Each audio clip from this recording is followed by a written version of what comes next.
And we are off and running on a little Friday afternoon Pegasus Eve here at Gulfstream Park. Good to have you with us, everybody. 11 races today, a lot of ground to cover over the next 40 minutes or so on this live edition of Gulfstream Today. It is Acacia Courtney, Jason Blewett on a sun-drenched, action-packed Friday here in Hallandale Beach. It definitely is action-packed. Of course, we are on the eve of the Pegasus World Cup, the second running, $16 million tomorrow right here at Gulfstream Park. And you can see our field. And it is not just Gunrunner, who was crowned Horse of the Year last night at the Eclipse Awards, but this is an incredibly deep field. Of course, War Story, not War Story, West Coast champion 3-year-old. You've got War Story, who ran last year, the very intriguing Toast of New York, and Stellar Wind taking on the boys. And Sharp Azteca in the mix, the nation's, in my opinion anyway, the best dirt miler in training, and one of two in the race for trainer Jorge Navarro. But again, a hearty congratulations to Gunrunner, his connections, and everybody who took home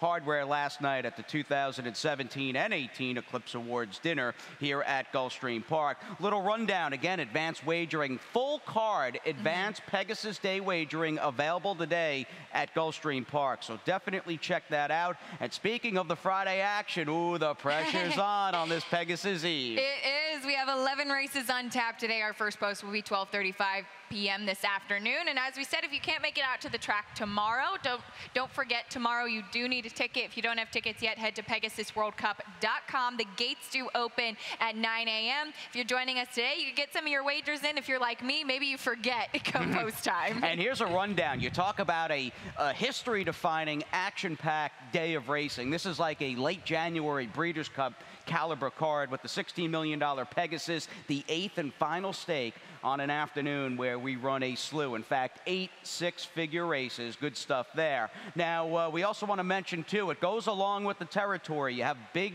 mega days, big stakes. We've got guarantees. Money, money, money to match those big stakes. Yes, we do, and it's an all-stakes late pick 4 and late pick 5. $1 million in the late pick 4, $750,000 in the late pick 5. And beyond those stakes races tomorrow, even the maiden races at the start of the card. And speaking to some people last night who are going to be participating in the Pegasus Betting Challenge this weekend as well, it is just one of the best cards from top to bottom. And we wish everybody the best of luck. Those on track or playing at one of our Stronach Group locations, best of luck in the Pegasus Betting Challenge. And there's still time if you want to dive in and enter and play. You have until the first race is completed today at Gulfstream Park to get in an entry if you want to take on some of the big dogs there. Well over 100 players already in that contest, so you do have time on your side if you want to jump in and play. Now, rundown today, this is an 11 race extended Friday card, if you will. Some big bulky fields throughout the day as we begin at 12:35, and that'll obviously be the opening high five on the afternoon with the field of 8 set to rumble on the turf in Friday's first race. Also the opening leg of the first of 2 pick 5s. You can get involved for just 50 cents, and then we really start to hit GP carryover fever with race 6 and on. We do $3.4 million in that Rainbow 6. We've had some questions about it. If it continues to carry, if it makes it through today and tomorrow, Sunday, January 28th, the day after Pegasus, will be mandatory payout for the Rainbow 6. And take note, today's late pick 5 also has a carryover of more than $100,000, so you don't want to miss out on that. Saw some big prices yesterday, and man, I'll tell you, they hit the wire for the 10th Acacia. We ran 11 and waiting to hear if there were any singles alive. I felt maybe 1 or 2 horses would not be covered or would be single jackpot payouts, and not the case. Everybody was covered, but again, we were left with that 6-figure late pick 5 carryover, so definitely good news in that department. And just before we go any further, take a couple of steps and especially congratulate the connections of Caledonia Road and trainer Ralph Nix, based with us at Gulfstream Park year-round. Really nice to see her get a deserved eclipse. I think she deserved it for, quite simply, winning the biggest race of the year for her division. Absolutely. Won the Breeders' Cup Juvenile Fillies, and congratulations to those connections. Congratulations to all of the connections. We mentioned Gunrunner, crowned Horse of the Year. It was not unanimous. In fact, there were 2 votes for Arrogate, but I think in large part, everybody in agreement that he's far and above deserved of that Horse of the Year title. And as Steve Asmussen so aptly said, have a chance to prove it on Saturday. He'll take that final flight in the $16 million Pegasus, a career finale for Gunrunner, who, if he wins, you would think he's done enough to be a first ballot Hall of Famer in his first year of eligibility down the line. But that's a long way from now, as is the 11th race today, because we begin, of course, at 20 to 12 with race number 1. And these are older $20,000 maiden claimers on the turf at a mile and a 16th. And by the way, fast and firm, delightful, no humidity, nice breeze. Mother Nature giving us the green light on this Pegasus Eve. And what are you doing in the pick 5? All right, well, I do have a single. We have to pad the bankroll for that $3.4 million a little bit later on in the Rainbow Six. And of course, get ready for some big wagers tomorrow afternoon. I'm going 3 deep in race number 1. To me, the outside 2 runners in West Coast Miss and Dancing Noel for Top Barns look to be the strongest in race number 2. I just think that the third race is an anything can happen race. Everybody has questions. Galileo's Affair going back to the dirt, dropping in class. You've got the Jubilant stretching out in distance. It's just a lot going on with some of the top players, so I will use some coverage in there. And I'm just going to hang my hat on the Jorge Navarro barn in the one Creative Talent, inside post, drop in class, early speed with Abby Medina in the saddle, and just hope that she runs away from the rest of the field in there. 3 deep in race number 5 to cap things off as we again set up for that Rainbow Six starting a little bit later on in the 6th race. All right, Shootist, Eye of the Lion, and a little Midnight on Broadway. In fact, you've got 3 horses coming out of the finale here on January 10th. And Midnight on Broadway that afternoon was a Rainbow Six single. Never really got in the race, was off a little lethargically. We'll see if he can make some amends a bit later on today in race number 5. But again, it all begins with these older $20,000 maiden claimers. And towards the outside in race number 1 is where I went. In fact, you and I both have the same horse on top, who makes a lot of sense. The number 7, Offshore Trip.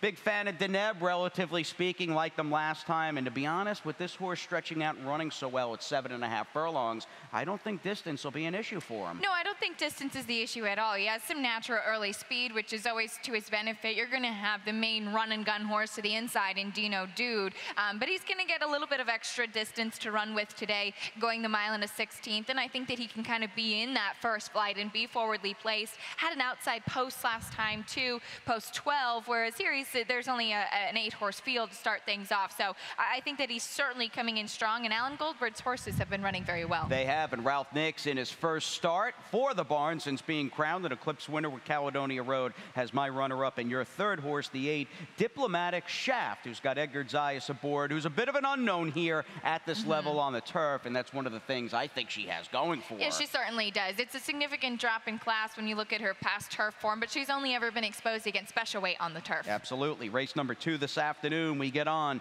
to the main track. Field of 5 in the opening leg of Friday's early pick 4. 3-year-old fillies, in fact, running for tags at 12-5.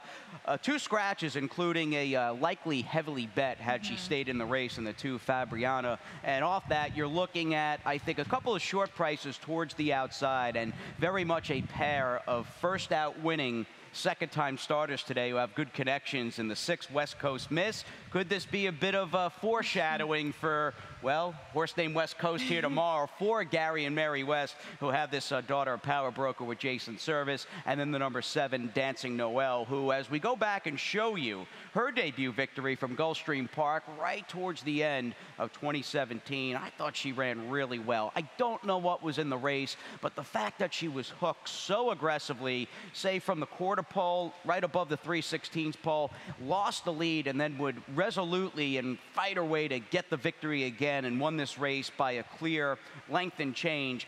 Thought it was just a solid debut as she returns for the 12-5 claiming tag. She was ultra game. Oh, yeah. And you kind of alluded to this. I just didn't love the field that she beat as far as the quality does go. And certainly West Coast Miss is going to have to prove herself as well. And looking up some stats, and I think Armando de la Cerda has done a fantastic job. But maiden winners last time out in claiming, he's just 13%, whereas Jason Service with maiden winners last time out in these claiming races over the past 5 years bats at 36%. 3%, and it is a positive ROI of 244. This horse has been freshened up since that debut, her debut at Gulfstream Park West. She picks up Irad Ortiz Jr. today, who, of course, along with now Eclipse Award winning jockey brother Jose, both of them been riding fantastic form here at Gulfstream Park, and I just think that this one meets the right spot for her first start against winners. She was very seasoned, first time out and professional to boot back on November 19th, and even from the early doubles, a few of them you could see, the two outside runners, that's really all about them in the wagering in the second race. Could be a fairly chalky start to this Friday card.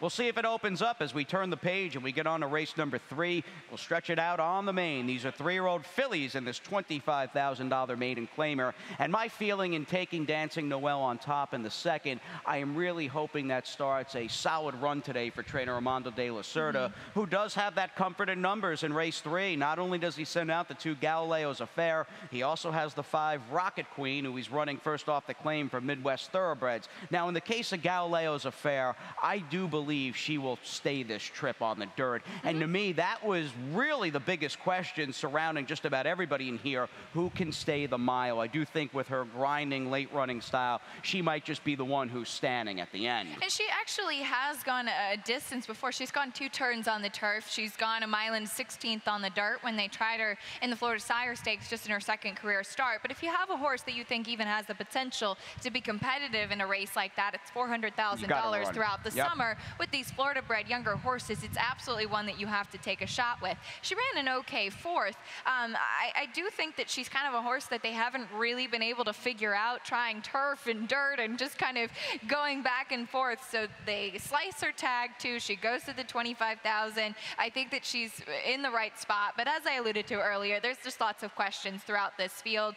I was intrigued by Jubilant. I think that staying at this lower level that she fits in here, and the stretch out in distance is the question for her. But a race at 7/8, 2 starts back, I think was actually okay given who she was facing. Yeah, Mo Shopping was a much the best. Eon's the best winner, and she didn't run that bad there, going 7 as she picks up Edgar Zayas, and again, a bit of an unknown in the other De La Cerda corner with Rocket Queen, who showed nothing. But man, you know, you go back, I forgot how strongly she was bet. Yeah. That was she had the rail in a 14-horse maiden 25 on the dirt. 14 horses, and she went off 3-1 in that race. It was pretty crazy, and I even remember beforehand we were talking and just saying, well, what's going on? The word must be out, and she really didn't run a step, actually. But Armando did claim her.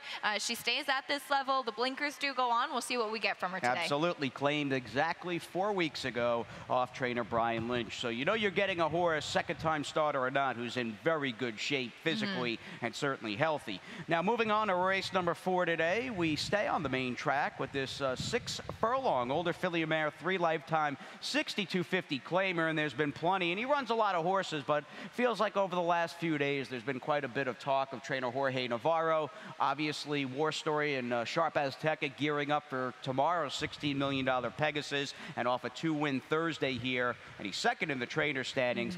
Going in, they've got to get around your top pick, the one Creative Talent, who you did, and I think justifiably, single in the early pick 5. I know it's a big drop, and here's a stat just for some food for thought, and this is 50% tag drop on the dirt at Gulfstream over the past 5 years. And I know it's a slightly negative ROI, but these types of horses will take money. But he's 40% winning and 70% in the money, which I just had to show that stat just because of that. If you go back to his last main track race on a fast track, 2 starts back, it was a pretty poor performance, I thought. So it looks like the drop for this filly is needed. She's got speed. They put apprentice Abby Medina up. I think they're just going to run and gun early. Now, a couple of changes as we move to the middle of the pack, and I took a slight stab against Creative Talent, although she is way the horse to beat, with the 4 Easy's Mistress. And my thinking is twofold, well, maybe 3 if you include the fact she's just going to be a bigger price, but that, of course, goes with the territory. You know, a change of scenery. She goes off the claim for a new barn, never a bad thing, especially an old New England racing family in that corner. I also like her and think she's got a chance cutting back to 6. I just think at the end of the day, at this stage of the game, 7 might be pushing it with her to an extent. She really has kept very solid company in those kinds of mid-level sprint dirt races that we see, especially throughout the summer and the fall here at Gulfstream. So she is getting a drop in class, which just might be needed to help push her over the edge. And I almost had a squint when I went, hey, Kabuki's looking for a hat trick today. Yeah. What happened? Pretty crazy, right? What do you think of her as she tries to stay unbeaten against winners? Well, it's pretty crazy, and we certainly have seen this before when it takes a horse a long time to break her maiden, and then she does, and she's able to back that up. Sometimes it even just is as simple as a confidence thing. So maybe actually getting to the winner's circle, Amicio Jaramillo rode this horse the last 3 times, and I think he really handles her the best. All right, we'll see how Kabuki does. Looking for 3 in a row for trainer Lisa Lewis.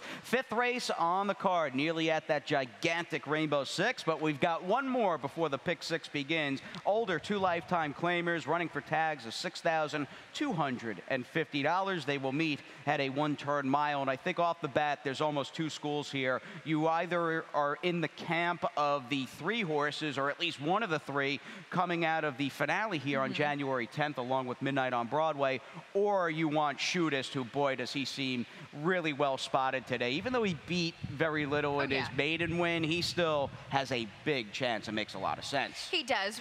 One of the biggest things is, yes, I wanted a fresh face with the horses coming out of that race.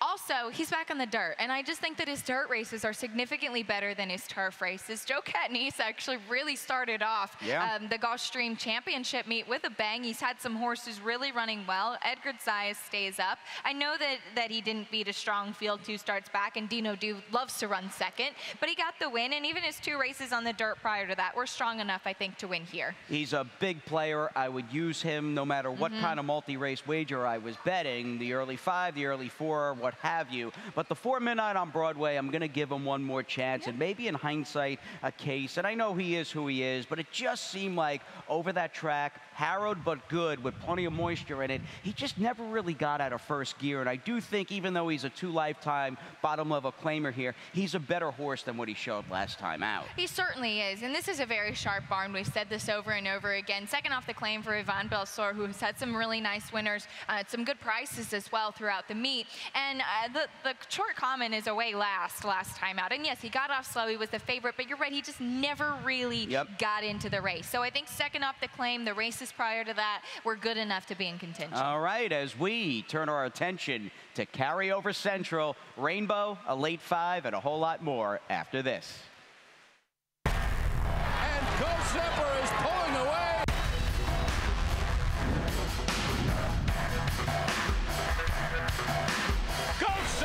Blows them away with an eye-opening performance. Awesome again has won. Gulfstream kicking clear. Judy the Beauty.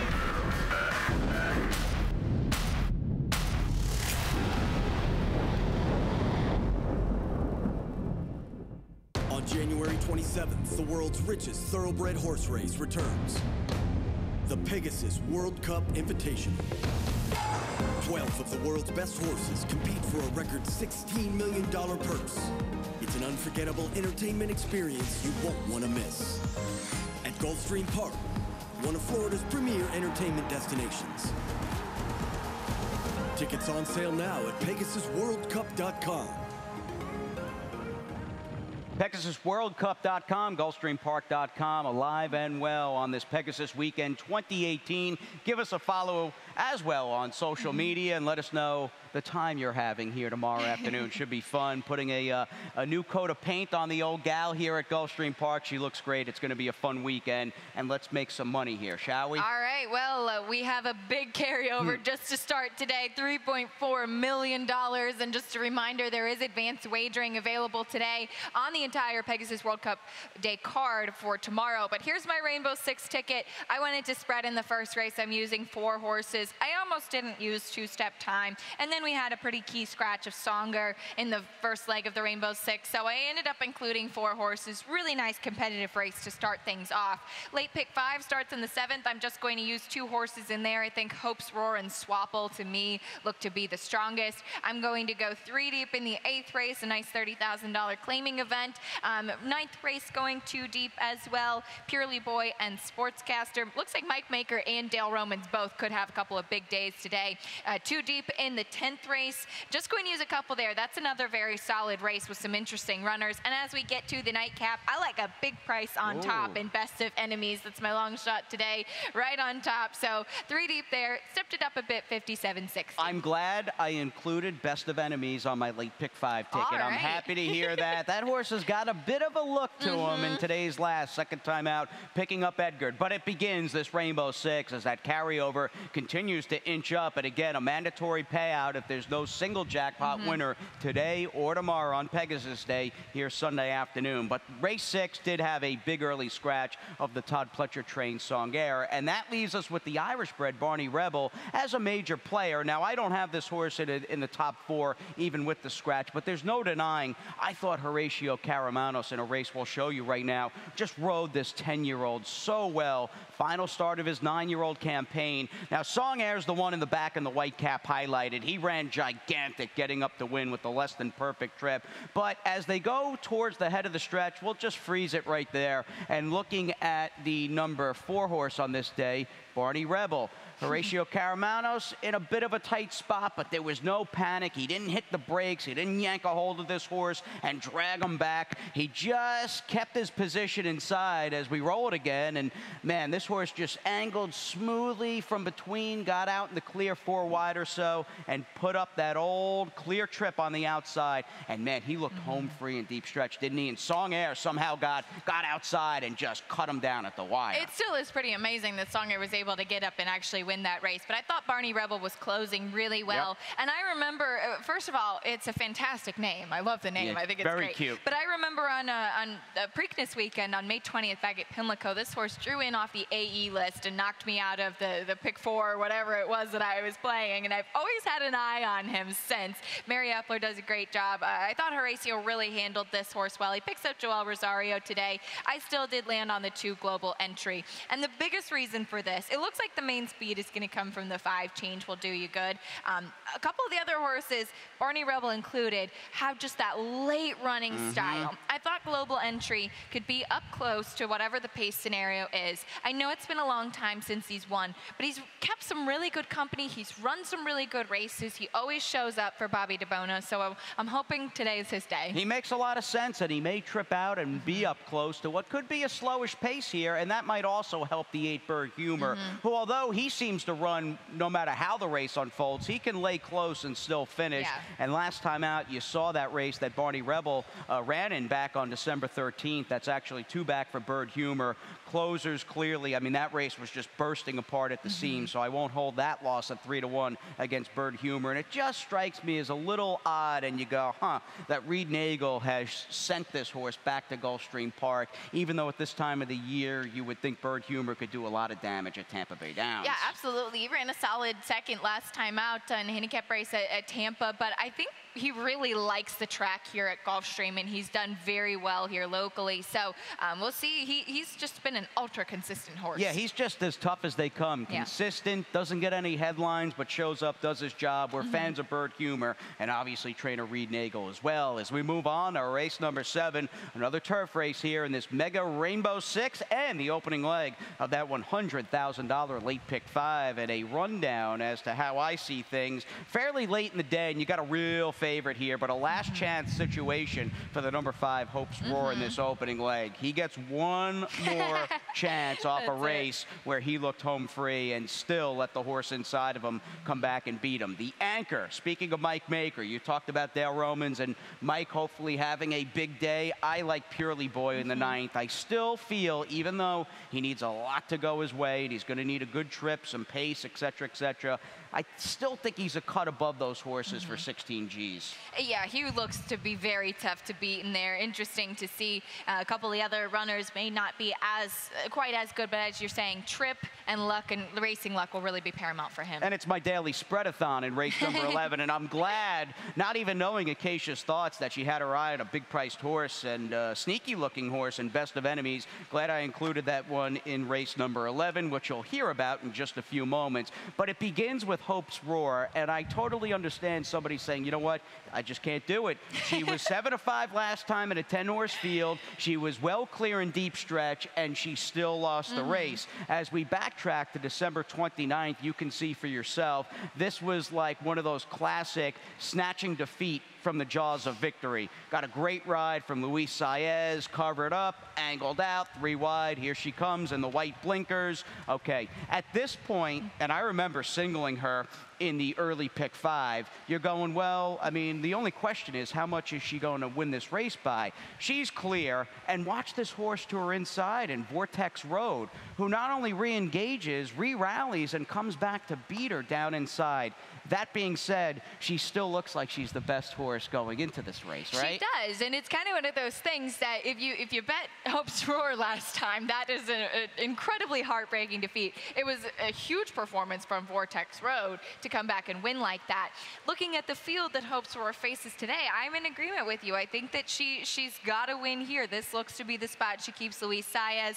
I just took a stab throwing on the number 6 Swapple. Goes from an apprentice in what I thought was a very good race behind Feed Me Carrots, who's been very solid. Picks up Irad Ortiz Jr. today. And this one just kind of had a look to me of being in the right spot. All right, sounds good. As we move on to race number 8, couple of dirt races fairly late in the program here. In fact, we go 6 furlongs on the main with these older $30,000 to $25,000 claimers in the 8th race. And the big 2, certainly the big 1, if you will, in the inside horse, Ranger and Paradise, and even to an extent, the number 2, Town Policy, who I think will run well and might be slightly faster than these early on. I'm hoping, and I used him, I'm hoping he is the slight speed of the speed, but they both have to deal with those crummy inside posts. They do, and going the 6 furlongs is going to be a little bit tough in here, but I, like you, ended up with the 1 Ranger in Paradise. And here's a stat, again, some food for thought. We talked about Victor Barbosa Jr. time and time again, but here's second off the claim in the money last time out. So horses that he gets claims, does well the first time, they take that next step forward next time out. 48% winning and 86% of the time in the money. A positive ROI. This horse was beaten by He's Got Talent last time just by a neck. I thought it was a solid performance from him going the 7 furlongs, turns back slightly to the 6. Sounds good. And then you've got Izzy the Warrior, another major player in the race for Dale Romans. I'm curious to see how that beaten claimer that he comes out of against Bordini and Jewel Heist matches up with some of these horses like Town Policy and especially Ranger and Paradise, who I feel have been running against better fields as a whole. And it is interesting, and we'll keep an eye on it today. Frankie Dettori in town to ride Toast of New York in the Pegasus World Cup tomorrow. Obviously, he's got a few calls for Dale Romans today, Izzy the Warrior being one of them, obviously getting a feel for the track in preparation for tomorrow. So we'll see if he can help Izzy the Warrior take a step forward. Man's a legend, and it's good to have him here. In fact, his first day riding at Gulfstream Park since the '99 Breeders' Cup, winning the turf. I can still remember watching that race from the Aqueduct press box aboard the very talented Dave Lamy a long time ago, but good to have Frankie still riding and with us here today in South Florida. Now, getting on to Purely Boy here in race number 9. He is my anchor, and I'm hoping he caps in races 8 and 9, the old 1-1 double. I know, again, he's a 9-year-old. He is coming out of a beaten loss at 8-5 when he ran second. But as we show you his last race, and it's a Cole 138 for the 2 up here, I thought he ran really, really well last time, having a little traffic in this race. In fact, we'll pick it up at the 3/8 pole, midway on the turn. Red cap for the Ramseys, white bridle.